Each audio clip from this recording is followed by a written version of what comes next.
In this brief life of 80 years and 10, you have set before you the choice. Once to every man and nation comes the moment to decide, in the strife twixt truth and falsehood, for the good or evil side. Then it is the brave man chooses, while the coward stands aside. Ugh! See, he hasn't made that choice, and you don't know how to make it. The suspense of that is a great dramatic moment. But the Hindu has that funny look,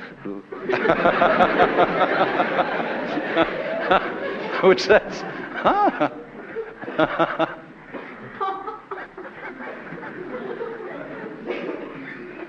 Well, now, we've got to get to the bottom of this. And I want to, really, I'm a little diffident about this because I don't want to insult anyone's intelligence. But I do want to give you what should be called the first lesson. What your mother should have told you before you learned about 1, 2, 3 and ABC. There is something underneath all that. There's something much deeper. And it's, of course, about black and white. But now let me introduce it by asking you to consider all your senses as forms of one sense. Basically a sort of sense of touch. Because seeing is touching at a distance. Our eyes are so sensitive that they can touch light. Our ears are so sensitive that they can touch vibrations of air. Our fingertips are less sensitive. In Western civilization, our noses are almost insensitive. But these are all forms of response to touch, whether they be rather solid things like tables and rocks, or whether they be very subtle things like tiny particles in the air or light waves. So when your senses are touched, they go off and on. Either there's something there or there isn't. Now when you consider, for example, the phenomenon of sound, there isn't actually such a thing as pure sound. When you hear a sound, a note being sung, you are actually hearing a vibration. You are hearing sound silence, oscillating. Because it is the alternation of sound and silence that impresses us. This is so with almost all contacts. If you have a delightful girl sitting next to you, and you want to make your presence known to her, and you put your hand on her knee, and you leave it there, she will cease to notice it. But if you gently pat her on the knee, she'll know you're still there. Because you come and you go. Now you see it, now you don't. So all physical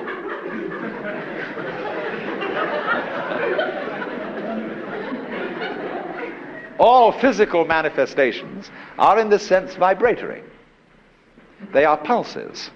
Light is a pulse. And the most solid rock is also a pulse. And you can't put your finger through it for the same reason that you can't put your finger through an electric fan when it's revolving. It's going too fast. So this table is going so fast that I can't. Darn it, philosophers are always using tables to illustrate something because they speak in classrooms. It gets a little boring. But still, it resists because it's going so fast. On, off, on, off, on, off, on, off, on, off. So you see, this is the process, the nature of a wave. There is not such a thing in nature as half a wave. A wave, that is to say, which has only a crest and no trough. To get a wave, you have to have a crest and a trough at the very least. So the up and the down go together. Likewise, therefore, the black and the white. So what we call existence is being, non-being. So therefore, to be or not to be is not the question. To be and not to be are inseparable companions. Just like Tweedledum and Tweedledee. who incidentally agreed to have a battle. So between all these explicit differences, like the top and the bottom, the up and the down, the front and the back, the light and the dark, explicit differences have behind them an implicit unity. That is to say, they are always found together. There is, as it were, a conspiracy under the surface to look as different as possible and yet to be one. It takes one to produce difference. Because you see, you don't know what you mean by difference unless you know what you mean by unity. You don't know what you mean by is unless you know what you mean by isn't. You know, there is a match booklet in this hand, and there isn't one in this hand. Abstract from that, and you get the idea of being and non-being. But they go together. Now, the whole joke that's been played on you, by you, of course, is that they don't go together. That, in other words, black might win. That seems very persuasive. After all, when one looks at existence, you realize it's quite an effort. A lot of energy going on. Wouldn't it have been so much easier for there not to have been anything at all? Once you get that idea, existence becomes odd. And so also when you think about death, what would it be like to go to sleep and never wake up? That thought always makes us intellectually dizzy. And it makes you think about birth, the funny event of waking up after never having gone to sleep.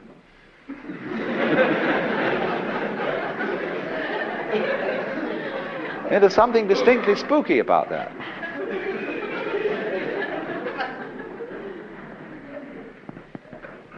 But, you see, this is all part of it. That the black side has to be real, genuine black, so that the white side can be real, genuine white. And it must always seem as if whenever black turns up, that's going to be the end. And this is the conspiracy. So when you've got the game, uh-oh, black might win, you have to play the next game, which is, uh-oh, white must win. And so we start it all out, the battle between the sides. And from this battle come all the complexities of human culture, just out of black and white. Look how complicated we can make them. The game of heads and tails is one of the very simplest forms. Will it be heads? Will it be tails? That gets boring. We make it more complicated. We make them into dice. We make them into checkers. More complicated still, chess. That's all based on black and white. But how elegant. Even color emerges finally from black and white. Analyze our composite structure down to its final terms, and we seem to turn up to be something like a newspaper photograph. You know, black and white dots that stand away from them, and they seem to be light and shadow. The Pointillist painters saw this. That we are all this buzzing little on-off, yes, no, yes, no, yes, no, yes, no, yes, no, yes, no, yes, no. Every neuron is either firing or not firing. Yes, no, yes, no, yes, no. And out of this multiplicity of yes and no comes, whew, look at this thing. But it all depends on this little joke, see? That we forget, somehow, that yes and no go together. A person who understands that, you see, is a sort of initiate. He's been let in behind the scenes. He's what you would call a person who's very far in. There are a lot of most of us are very far out. Actually, the person you might call a square is the most far out person there is, because he really believes that black might win, that white must win. He's completely bamboozled. He's altogether forgotten the secret. So he's way, way out. Lost as lost can get. But how brave, how magnificent. But so that he doesn't go off his head altogether, there are always in society some far-in people. And they're what are called the esoteric people, as compared with the exoteric people. And the far-in people are rather cagey. They don't give the show away too easily. Now you might say, you're not being very far in. You're explaining to us what the joke is. And you really shouldn't do that, because if we knew that it was all right, and that the whole thing was a joke, what would happen to our incentives? Now, I feel I can say all this quite safely, because very few people will believe it.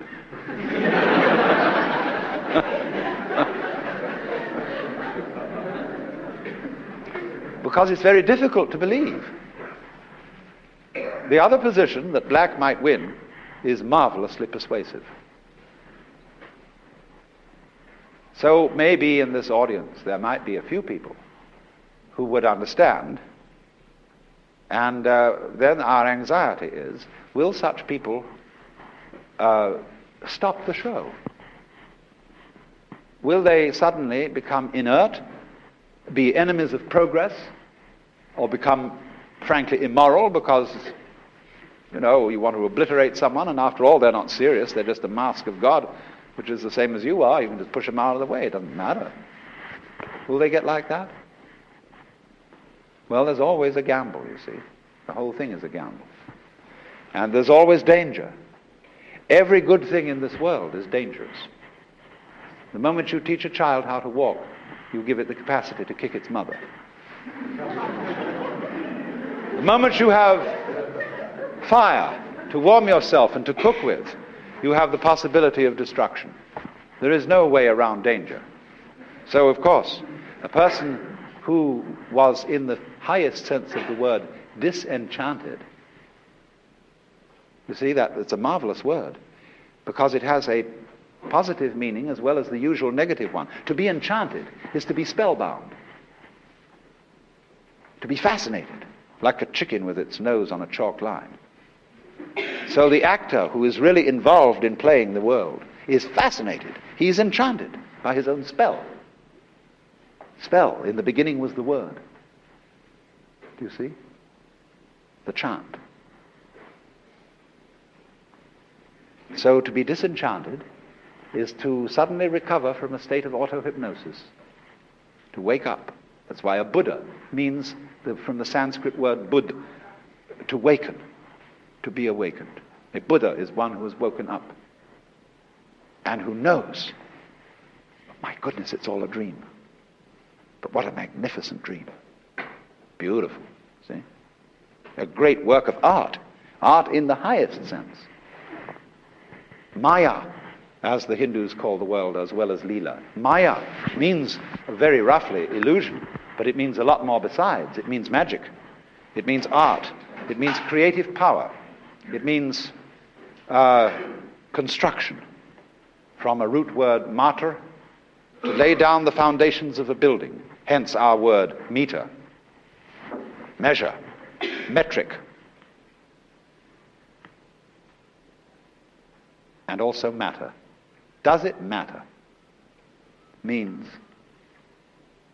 does it put on a good show? Does it amount to something? Is it a convincing illusion? Illusion, likewise, connected with the Latin ludere, to play. But you see, we have a culture in which words like play, illusion, and so on have a bad connotation. We don't want to get with an illusion. And we want in the end to know, I wonder if we really do want this, that at least God is serious. Now look, if I say to you, I love you, and supposing I say this in a very personal way to a particular individual, the person I say that to turns round to me and says, are you serious? I say no. No, indeed. but I am sincere. This is a commitment. It's a rash commitment. It's the height of rashness. But it's therefore not serious. Keyserling, in his South American Meditations, makes the point that a man of spirit is above all a man lacking in seriousness. He, as a man of courage, plays with his life. And to quote G.K. Chesterton again, he said, "The angels fly because they take themselves lightly." How much more so, then, the Lord of the angels? I mean, just let me put this in anthropomorphic terms, because there's an important thing about talking about God in anthropomorphic terms. A, nobody takes it too seriously. B, it puts things vividly in ways that escape more abstract intellectual language. I mean, when all those angels and saints are around the throne of God in heaven forever and ever, what sort of a show do you want to be going on? Is everybody going to look at each other and weep? Are they going to stare into the eye of the Lord and say,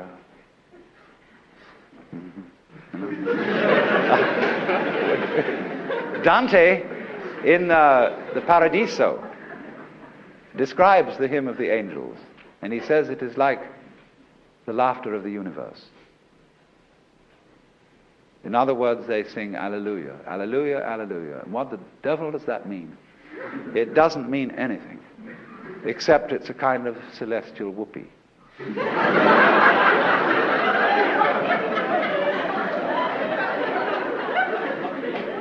So you see, what I'm pointing out is this, that even in the tradition of the most serious religion that there is,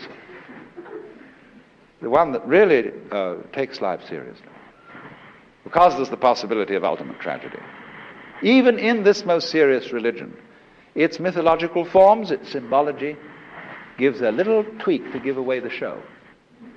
Just as in those Hindu images of Shiva, the destroyer aspect of the divinity, when he's dancing the Tandava, the dance that he dances at the end of the cycle, when the whole universe is destroyed. He's shown with 10 arms and fierce aspect. And in 9 of his arms, he has bells and thunderbolts and clubs and knives. But one arm is in this gesture. The hand, palm outwards, fingers up. It means, don't be afraid. This is a big act.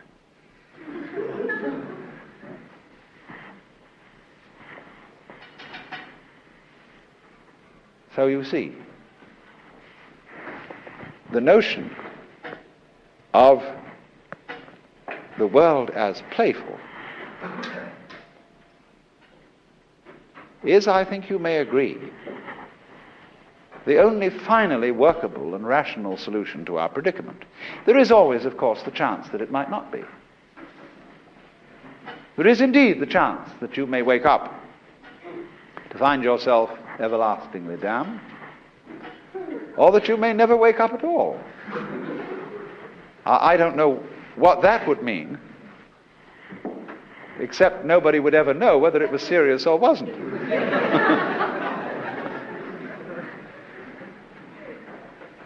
But it seems to me that there are certain metaphysical systems, some of which are good gambles, and some of which are not. Because a great deal of the problems of life resolve themselves to the question, what are good game rules? Ethical questions have to be decided this way, aesthetic questions, and questions of simple political organization. Now, you can obviously see, can't you, that a social order in which nobody trusts anybody else is not set up as a going game. If everybody is spying on his next door neighbor, and if we have a big brother who's got a kind of television outlet and a mic in every room, everybody's bugged.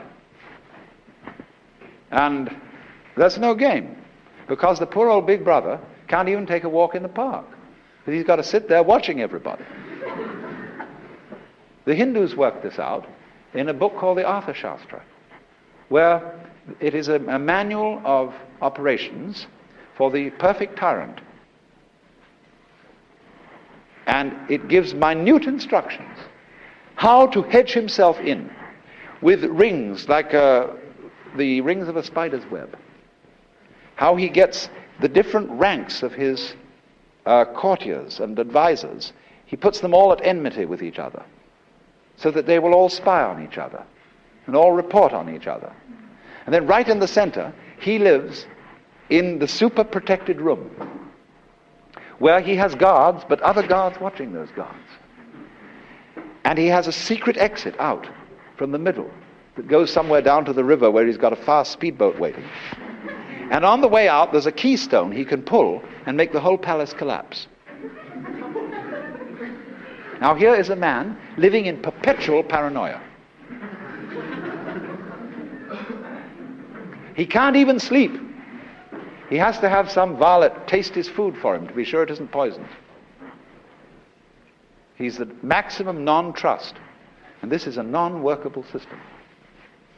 You cannot throw a ball unless you're willing to let go of it. So in exactly this way, game rules have to have play in them. That is to say, they have to be a good game, has to involve a wonderful balance of chance and skill, randomness and order. Then it has a chance of going on. I was discussing tossing a coin. That's a very boring game. Tic-tac-toe is a pretty boring game, because if you know how to play it, anyone who starts wins. So it reduces itself to tossing coins. On the other extreme, three-dimensional chess is much too complicated for most people to keep track of. And they lose themselves in the tangles of it. But somehow in the middle, games like poker, bridge, chess, even Go, marvelously intriguing. People can get fascinated with them. You know how it is. Once you become a chess buff, you can't let go. You go on and on and on and on. Well, that's what we call the instinct for survival. You know, the moth game, the bee game, the bird game, the man game. You can't let go. It's fascinating. So we're all human buffs. A universe that mans or that peoples, just as an apple tree apples.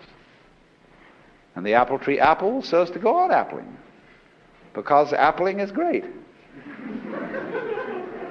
So is treeing. But you can see different forms of trees and different forms of animals in the same way as you get the difference between mazurka, waltz, charleston, twist, rumba, or sonata, fugue, partita, or mahjong, chess, dominoes. It's all like that. The question is to find out the most fascinating thing. See, if you play chess, which can become a game of pure skill, with the element of chance almost eliminated when a real champion is concerned, it ceases to be fun after a while, unless you have an opponent who is a little bit unpredictable. The whole point of it is that you cannot quite figure out the other person's skill, and that introduces an element of chance. But if a game is pure chance, the fun goes out of it, unless you're out of your mind and think that there is a serious chance you might win. So it's in looking for that strange balance that we find a clue to what it's all about. The question is simply, fundamentally, do you have the nerve to follow that through? Can you look black, night, death in the face and say, well, I really do know you're the other side of white. You come on pretty fierce, but that's your nature. And that anxiety which constantly asks the question, to be or not to be, and therefore trembles between them, will in the end turn into laughter, the same trembling, but it